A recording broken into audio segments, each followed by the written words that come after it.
Forgive me for my ghostly appearance. All the natural lighting went away, now it's raining, and I'm not really mad about it. After this, I'm probably gonna go read. If you clicked on this video, then you know what I'm talking about. My name is Melanie Tana, and I love books. I love stories of all kinds, and I typically talk about books here, and wouldn't you know, I am talking about books today. I recently-ish, like a month ago maybe, finished the trilogy, The Broken Earth by N.K. Jemisin. Are these books upside down? Yes, they are.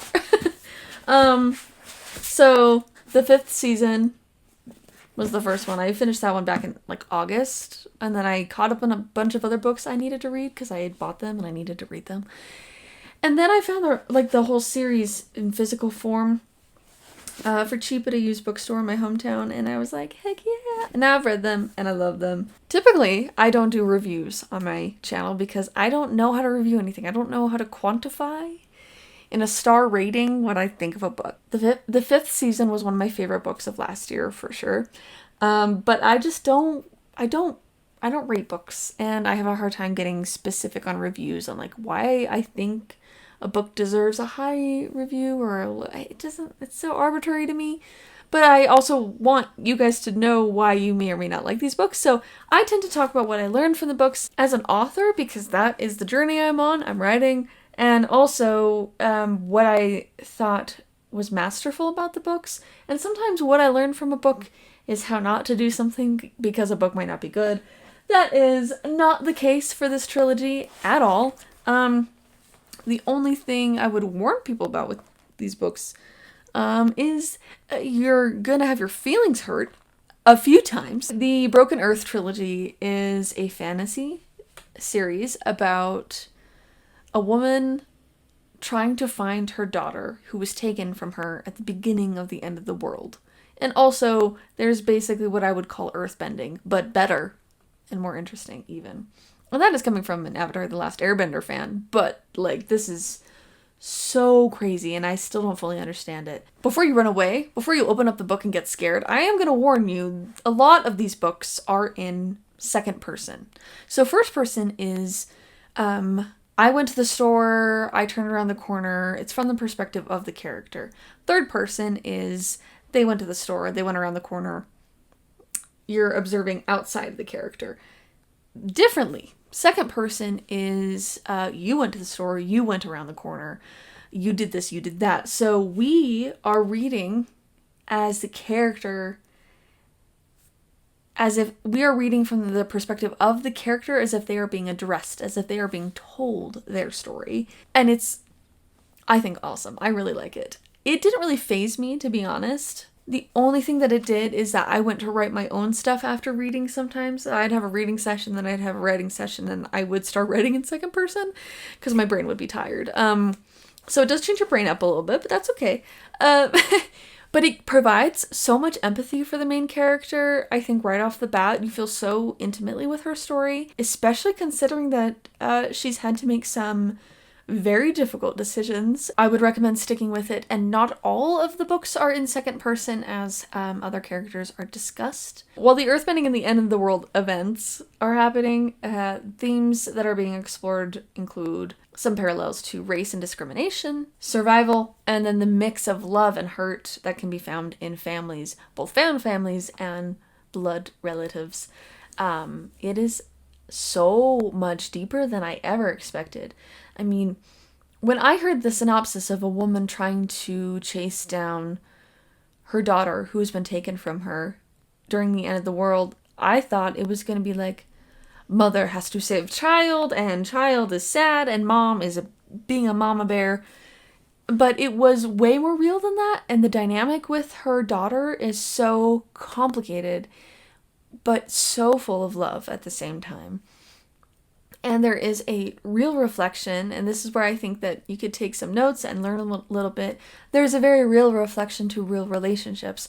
At no point do I feel like this is a generic view of motherhood. It's a very honest, very open view of being a parent, especially in times of survival and finding the balance of raising a child who can be a child, but also preparing them for adulthood. And a lot of what this child goes through is a big challenge to her youth and grows her up very fast. Same can be said for other characters in the book. And for the main character herself, a lot of her growth has hardened her, but it has been arguably necessary in some ways.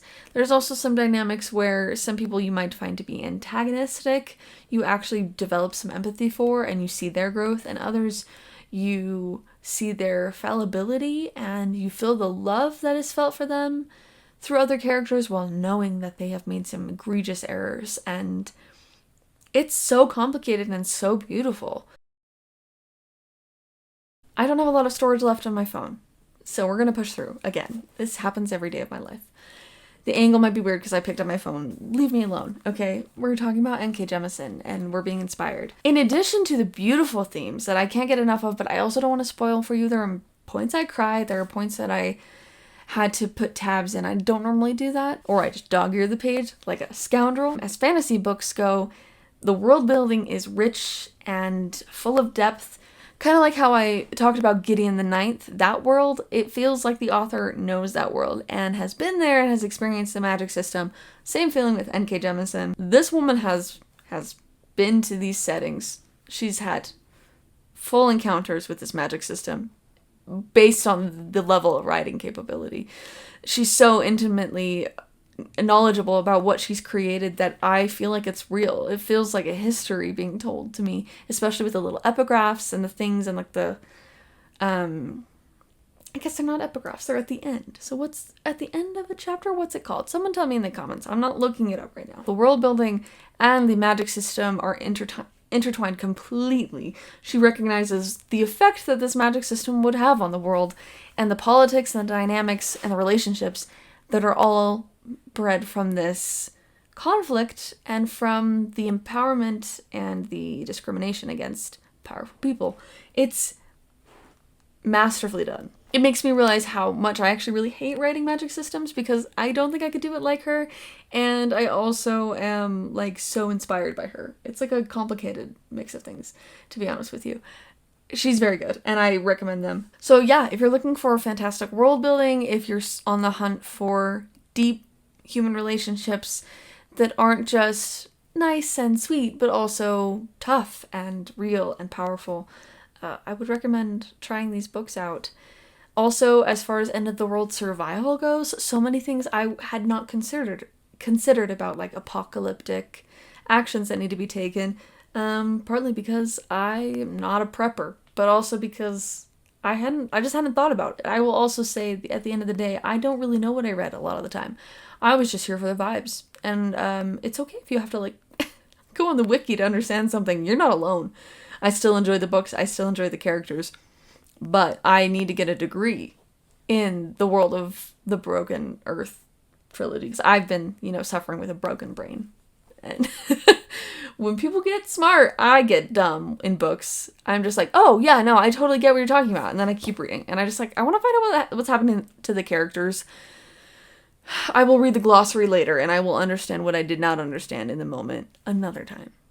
So you might have to do that, but I think it's worth it. And this story is amazing and I highly recommend it. Love you guys. You're amazing. Please read The Broken Earth if you haven't already. If you have, I want to know what you liked about it, what you think. I'm going to go eat because I'm starving, but I love you guys. And I will see you another time in another video. Bye-bye.